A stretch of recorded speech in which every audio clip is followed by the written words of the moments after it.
हाँ दोस्तों, नमस्कार। दोस्तों, हरियाणा में विधानसभा चुनाव होने वाले हैं। ठीक है। और वहाँ पे मतलब ऐसे ही वैसे एक्चुअलिटी तो ये नहीं है, लेकिन हरियाणा को जाट लैंड का नाम एक दे दिया गया है। जैसे भाई ये जाटों की ही ज़मीन है सारी, ऐसा नाम हरियाणा को दिया जाता है। जबकि अगर उनकी जनसंख्या वोटिंग परसेंटेज के हिसाब से बात की जाए तो वो मात्र 22 से 26% है। ठीक है। इसका मतलब जो नॉन जाट लोग हैं वो जाट संख्या से ज़्यादा हैं। ये एक फैक्ट है। ठीक है। तो आज हम दोस्तों बात करेंगे कि जो जाट लोग हैं वो इतना बीजेपी से क्यों चिढ़ते हैं। मतलब ऐसा क्या हो गया है, बीजेपी ने उनका क्या उखाड़ लिया है कि बीजेपी के नाम से उनको इतनी मिर्च लगती है। चलिए दोस्तों, इस बारे में चर्चा करेंगे। आगे बढ़ने से पहले प्लीज़ चैनल को सब्सक्राइब कर लीजिए। ओके दोस्तों, चलिए आगे देखते हैं। तो दोस्तों, इसके बारे में जो पहला पॉइंट रहेगा कि जो जाट कम्युनिटी है वो मुख्यतः एग्रीकल्चर से जुड़े हैं। मतलब मैक्सिमम लोग किसान हैं। ठीक है जी। लेकिन अगर हम सारी चीज़ों का विश्लेषण करें पिछले 10 साल के बीजेपी रूल में, तो किसानों को फसलों का मूल्य कांग्रेस से ज़्यादा मिला है। जो नहरों की सिंचाई का एरिया जो पानी था उसमें बढ़ोतरी हुई है। और जो किसानों से जो फसल की जो खरीद होती थी वो भी पहले से ज़्यादा हो रही है। तो इसका मतलब ये है कि सरकार ने किसानों को ऐसे बिल्कुल दरकिनार नहीं किया है कि बिल्कुल ही मतलब किसानों का सत्यानाश कर दिया हो, उनको फसल का मूल्य ना दिया हो। ऐसा कुछ भी चीज़ नहीं है बिल्कुल भी। ठीक है। अगर आप न्यूट्रल हैं तो उन लोगों के लिए वीडियो है, लेकिन अगर जो बिल्कुल जिनकी आंखों पे नफरत का पर्दा पड़ा हुआ है उनके बारे में हम कुछ कह नहीं सकते। अगर मोटा मोटी फैक्ट के रूप में देखा जाए, जितने भी जो सोशल मीडिया तो मैं नहीं कहूँगा, लेकिन पब्लिक डोमेन में जो भी जानकारी है उसके अनुसार बीजेपी ने किसानों के लिए बहुत ज़्यादा अच्छे अच्छे काम किए हैं। ठीक है। इवन किसान सम्मान जो योजना चलाई है वो भी एक बहुत अच्छी चीज़ है, और लगभग हर किसान, हरियाणा का हर किसान उसका मतलब लाभार्थी है। ये फैक्ट है। तो जो किसानों के अहित की बात है वो थोड़ी बिल्कुल समाप्त हो जाती है।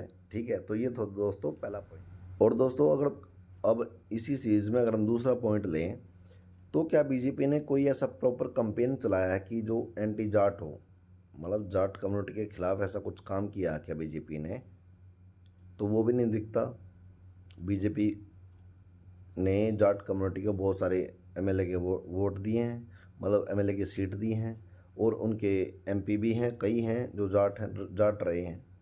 तो ये मतलब एंटी जाट तो ऐसा कोई नैरेटिव तो बीजेपी ने सेट बिल्कुल नहीं किया है। ठीक है दोस्तों। तो ये जो कि बीजेपी ने जाटों के सत्यानाश के लिए कुछ किया हो, उनकी मतलब एग्जिस्टेंस के लिए खतरा हो, बीजेपी ने ऐसा कुछ किया हो, तो ये भी नहीं दिखता। तो दूसरा पॉइंट जो होता है कि सामाजिक सुरक्षा जाटों के लिए, वो भी, उसके लिए बीजेपी खतरा नहीं है। ये बिल्कुल रिकॉर्ड में साफ साफ दिख रहा है। अगर हम नेक्स्ट पॉइंट के बारे में बात करें तो क्या बीजेपी ने ऐसा किया है कि जो जाट कम्युनिटी है उसके जो बच्चों को मतलब सरकारी नौकरी ना मिली हो, सरकारी जो सुविधाएं हैं वो ना मिलती हों, ऐसा है? क्या आपको ऐसा लगता है? अगर आप धरातल में जाकर देखेंगे तो ऐसा बिल्कुल भी नहीं है। जाट कम्युनिटी के बच्चे आईएएस आईपीएस सब कुछ बन रही है हरियाणा से, और बहुत ज़बरदस्त तरीके से उनकी ग्रोथ है। ठीक है। लेकिन सब कुछ होते हुए भी सरकार उनको सपोर्ट कर रही है, फिर भी वो बीजेपी के विरुद्ध है ना? तो मतलब एजुकेशन और जो सामाजिक सुरक्षा है उस मामले में बीजेपी जाटों के खिलाफ नहीं है। तीसरा पॉइंट ये था हमारा। तो अभी तक हम देख चुके हैं कि बीजेपी ने ऐसा कोई खास काम नहीं किया है जो हम एंटी जाट कम्युनिटी हम लोग बोल सकें कि भाई इन्होंने तो बिल्कुल जो जाट कम्युनिटी है उसके खिलाफ ही सब कुछ काम किया हो। ऐसा काम बीजेपी ने नहीं किया है।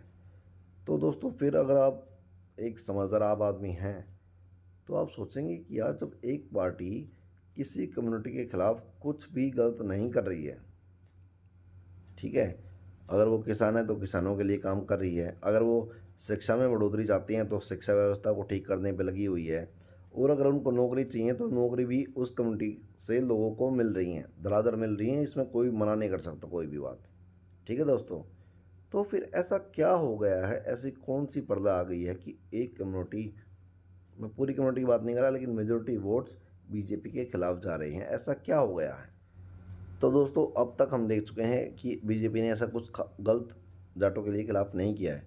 तो भैया ये कहाँ से आया, ये जो जाटों के मन में एक जहर भरा हुआ है? सच बात है, देखो दोस्तों, यही सच्चाई है। आप किसी भी गांव, जाटों के गांव में जाइए हरियाणा में या कहीं और जाइए, ठीक है, आप देखोगे कि एक अजीब टाइप की नफ़रत बीजेपी के लिए पैदा हो चुकी है उनके मन में, मेजोरिटी के मन में। सच है ये बात, आप देख लीजिएगा, धरातल पे जाकर चेक कीजिएगा आप।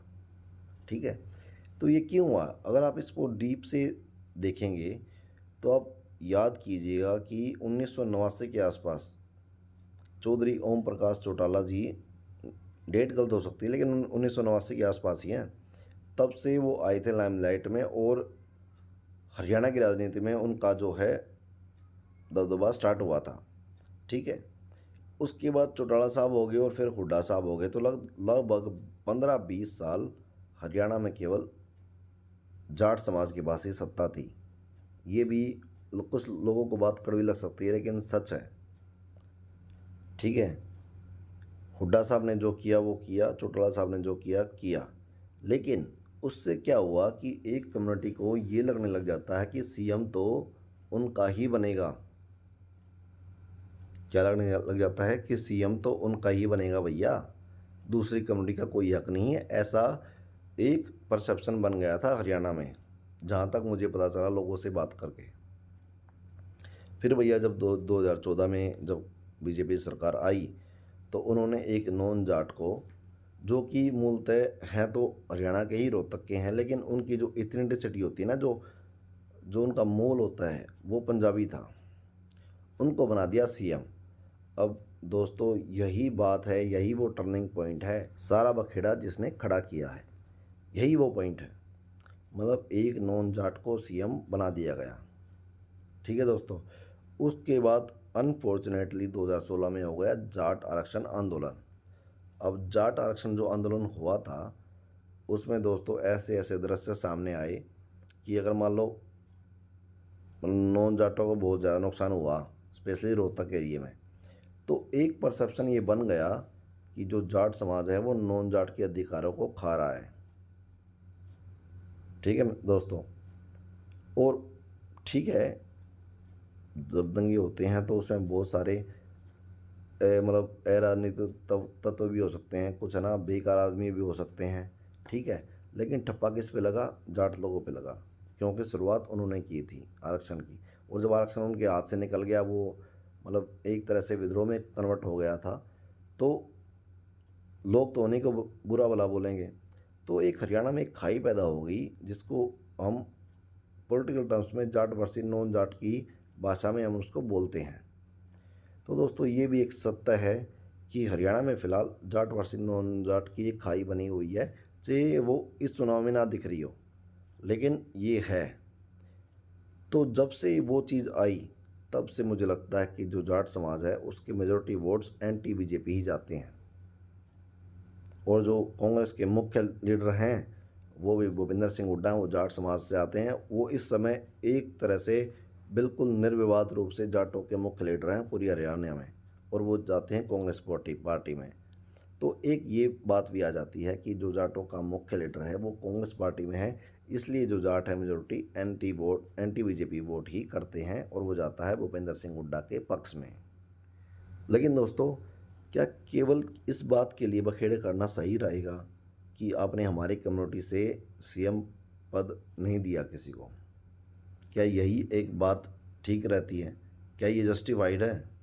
अगर कोई भी अपने आप को जैसे जाट कम्युनिटी बोलती है, या दूसरे जो अपने आप को छतरी लोग बोलते हैं, क्या ये जस्टिफाइड है? भाई कोई पार्टी जीत के आई है, अब उसके जो एमएलएज हैं वो नेता चुनेंगे, अगर वो जाट कम्युनिटी से नहीं है तो उनको इतने खफा होने की कोई आवश्यकता नहीं होती। ठीक है, ऐसा यही सच्चाई है। लेकिन लोग, जो नॉन जाट लोग हैं, वो बोलते हैं कि यही वो पॉइंट है जिसके कारण जाट समाज बीजेपी से नाराज़ है। तो दोस्तों ये थे हमारे कुछ पॉइंट्स जो हमने आपको गिनाए। अगर आपको आपके विचार इससे अलग हैं और आपके विचार इसके खिलाफ हैं, या बिल्कुल इससे हमारे मतलब हमसे मिलते जुलते विचार हैं जो हमने पॉइंट दिए हैं, ये हमारे विचार नहीं हैं, अगर आप समाज में जाएंगे तो ये चीज़ आपको देखने को मिल जाएंगी। अगर आप इनसे सहमत हैं तो वीडियो को लाइक कीजिए, चैनल को सब्सक्राइब कीजिए, और अगर आप इनसे इतर विचार भी रखते हैं तो कमेंट में हमें पक्का हमारे विचारों से, अगर आपके विचार खिलाफ हैं तो कमेंट में ज़रूर बताइएगा। ओके दोस्तों, जय हिंद, जय भारत, बाय, टेक केयर।